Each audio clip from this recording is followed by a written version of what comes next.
The United States is going through two big demographic transformations. Our population is becoming non-white, and it's aging in record numbers.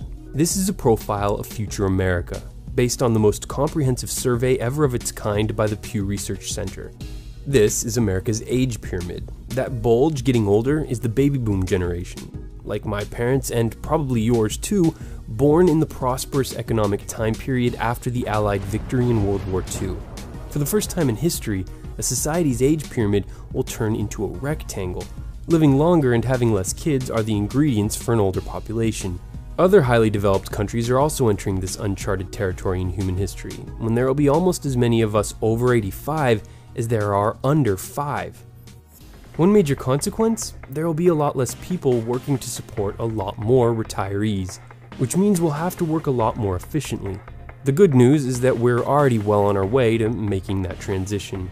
But with 10,000 baby boomers a day turning 65 between now and the year 2030, that change is happening fast. When Social Security began, there were 42 workers for every person receiving benefits. Today, that ratio is 3 to 1, and it'll be just 2 workers to every 1 beneficiary soon enough. Another piece of good news, though, is that the percentage of Americans who think this creates a strong conflict between the different generations is relatively low. Here is how the 4 current adult generations feel about a few key topics. Millennials and Gen Xers are much more politically liberal, as seen in our support for President Obama, our strong support of marijuana legalization, and same-sex marriage. As recently as 2000, though, there wasn't much difference in the way young and old voted. But after Bush and the rise of Obama, the difference between the parties has never been clearer. When it comes to religion, nearly twice as many millennials as their parents say they have no affiliation. Many of these trends are being driven by the internet, and the fact that we millennials are the final generation that will remember life without the online world. Today's young people are digital natives.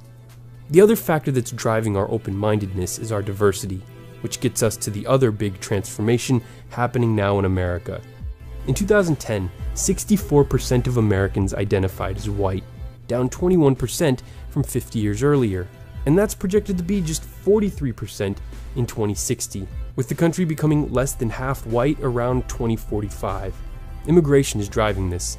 A century ago, 9 in 10 immigrants were from Europe. Now, 8 in 10 are either Hispanic or Asian.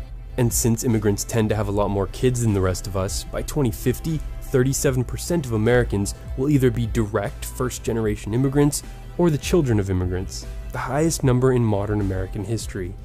The other brush painting this rainbow is interracial relationships. In 1960, 2.4% of marriages were interracial, a practice that was actually illegal in a third of the states then. Today, more than 15% of us are marrying across racial lines. For the results, look no further than our current president, along with many of our most well-known celebrities. Looking forward, as America continues to become more diverse and accepting of the differences among us, that'll hopefully help us gain a greater ability to join the rest of the world in confronting the biggest challenges left to us to solve over the next 50 years.